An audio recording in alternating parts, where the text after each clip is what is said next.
വിനീതല്ലേ? അതെ. എന്നെ മനസ്സിലായോ? കാർത്തിക. ആ, അപ്പൊ നീ എന്നെ മറന്നിട്ടില്ല. നീ എങ്ങനെ ഇവിടെ? ഇതിപ്പോ എന്റെ നാടല്ലേ, ഹസ്ബൻഡിന്റെ നാടാ. ഈ കാണുന്ന റോഡിന്റെ അപ്പുറത്ത് ഇടതുവശത്ത് ആദ്യത്തെ വീടാ എന്റെ. ഓ, പിന്നെ വേറെന്താണ്? കോളേജ് വിട്ടിട്ട് നമ്മൾ കാണുന്നത് ആദ്യമായിട്ടായിരിക്കും അല്ലേ? അതെ. നീ ഇപ്പൊ എന്താ ചെയ്യണേ? ഞാൻ ഗൾഫിലാ. നിനക്ക് ജോലി എന്തെങ്കിലും? ഒന്നുമില്ല. കല്യാണം കഴിയണ വരെ PSC ഒക്കെ എഴുതിയിരുന്നു. ഇപ്പൊ പിന്നെ അതുമില്ല. ഇപ്പൊ സ്വസ്ഥം ഗൃഹഭരണം. ഗൃഹഭരണം അത്ര എളുപ്പമാണോ? അതൊരു ജോലി പോലെ തന്നെയല്ലേ? എന്താ സംശയം? അല്ല, നീ എന്തപ്പോ ഇവിടെ? അതിവിടെ എന്റെ കൂടെ വർക്ക് ചെയ്യണ ഒരാളുടെ വീടുണ്ട്. ഇന്ന് അവിടെയാ സ്റ്റേ. ഇന്ന് തന്നെ പോണെന്ന് വിചാരിച്ചാ, വിടുന്നില്ല. ആ, എന്നാലും കാണാൻ പറ്റിയല്ലോ. അല്ല, നീ എന്താ നമ്മുടെ ഗ്രൂപ്പിലും FB-ലും ഒന്നും ഇല്ലാത്തെ?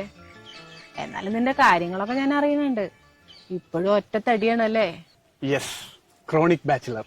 അതൊരു സുഖല്ലേ? ഉത്തരവാദിത്വം ഒന്നും എടുക്കണ്ടല്ലോ. നിന്നെ ഞാൻ നമ്മുടെ ഗ്രൂപ്പിൽ ആഡ് ചെയ്യട്ടെ? അയ്യോ, വേണ്ട വേണ്ട വേണ്ട. എനിക്ക് സ്വന്തമായിട്ട് ഫോൺ നമ്പർ ഇല്ലാത്തതുകൊണ്ടാ, ഒന്നും വിചാരിക്കരുത്.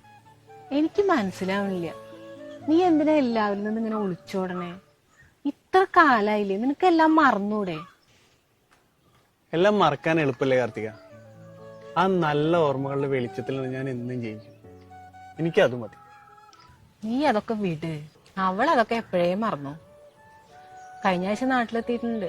നവംബർ 15 തിരിച്ചു പോകുന്നാ പറഞ്ഞേ. ഞങ്ങളെ ഇടയ്ക്കൊക്കെ മെസ്സേജ് അയക്കും. അവളും ഫാമിലിയും സ്കോട്ട്ലാൻഡിലാ.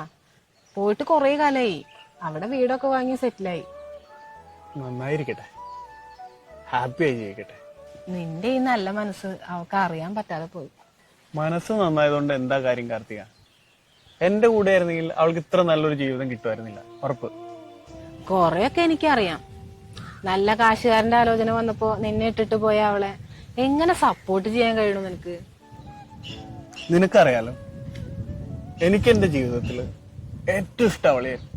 അന്നും ഇന്നും അവളുടെ സന്തോഷമാണ് എന്റെ സന്തോഷം. ഇനിയുള്ള എന്റെ ബാക്കി ജീവിതം ജീവിക്കാൻ എനിക്ക് അവളുടെ കൂടെ ഉണ്ടായിരുന്ന 5 വർഷത്തെ ഓർമ്മകൾ തന്നെ ധാരാളം. നീ എല്ലാം മറന്ന് പുതിയ ജീവിതം തുടങ്ങണം. മതി കാർത്തിക, മതി. നമുക്ക് ഈ ടോപ്പിക് ഇവിടെ വെച്ച് നിർത്താം. വേറൊന്നും കൊണ്ടല്ല, അവളെ മറന്നൊരു ജീവിതം എനിക്ക് വേണ്ട. ഇന്ന് തന്നെ പേരറിയാത്ത ഈ ഭഗവാന്റെ മുമ്പിൽ ഞാൻ പ്രാർത്ഥിച്ചത് അവൾക്ക് വേണ്ടിയാണ്. നിന്നെ മനസ്സിലാക്കാൻ അവൾക്ക് കഴിയാതെ പോയല്ലോ. മതി, നിർത്ത്. അവളെ എനിക്ക് ആരും കുറ്റം പറയണത് ഇഷ്ടല്ല. അതെനിക്ക് സഹിക്കാനാവില്ല. അതുകൊണ്ടാ. വേറെ എവിടെയെങ്കിലും വെച്ച് കാണാം, എപ്പോഴെങ്കിലും. എടാ, നിനക്ക് ഫീൽ ആയെങ്കിൽ സോറി. മതി.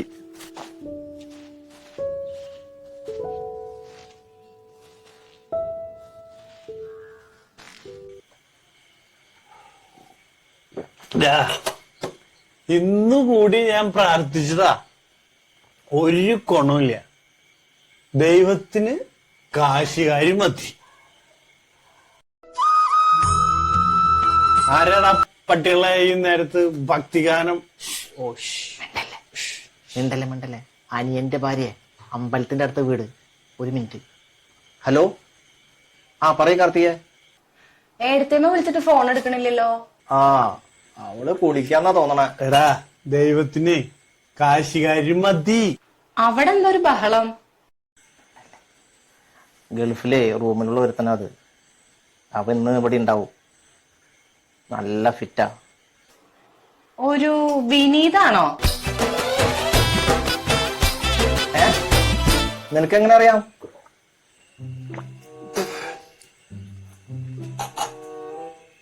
അവൻ അവിടേക്കാണോ വന്നേ? ഞാനിപ്പോ വരാം, അവനോട് പറയണ്ട. ഞാൻ എവിടെയാ പറഞ്ഞു നിർത്തിയത്? ദൈവം. ഞാൻ ഇന്ന് രാവിലെ കൂടി പ്രാർത്ഥിച്ചതാ. നീ കേക്കുണ്ടാ? കേക്കുണ്ട്. ഇതെന്ന് നീ അവിടെ റൂമിൽ പറയണതല്ലേ? എന്താ പത്ര പ്രത്യേകത?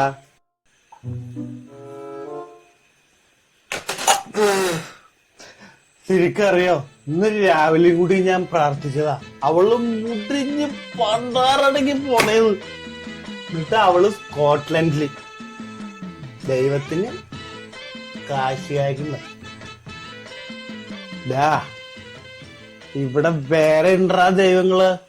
നീ കേട്ടോ, അവള് മുടിഞ്ഞ് നാറാണക്കല്ലെടുക്കും. ഞാനേ ചാത്തന്നെ ഇറക്കും. നീ നോക്കിക്കോ. എന്റെ ചാത്ത അവളുടെ കെട്ടിയവൻ വട്ടച്ചോറ് പിടിച്ച് പുഴുത്ത് ചാവണേ. എന്റെ ചാത്ത അവളുടെ കെട്ടിയവന് 2 മൂലക്കുരു കൂടി നീ കൊടുക്കണേ. അത് പൊട്ടി ഒലിച്ചിരിക്കാനും കിടക്കാനും പറ്റാതെ അവ മൂക്കൊണ്ട് ചഞ്ഞറ വരയ്ക്കണം. നിനക്കറിയോ ആ തൊലിഞ്ഞ പെണ്ണ് കാരണമാണ് എന്റെ കല്യാണം നടക്കാത്ത. കാരണം എന്താന്നറിയോ? കല്യാണാലോചന വന്ന ഏതെങ്കിലും തെണ്ടി അത് പറഞ്ഞ് മുടക്കും. അവനൊരു പെണ്ണ് തേച്ചിട്ട് പോയതാണ്, അവരെന്തോ കുഴപ്പമുണ്ട്, നീ കേക്കണ്ട.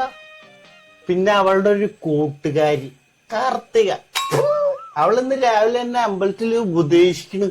അവൾ ആരാണ് എന്നെ ഉപദേശിക്കാൻ? പട്ടിത്തണ്ടി നാറി കൂറക്കടി. യെസ്,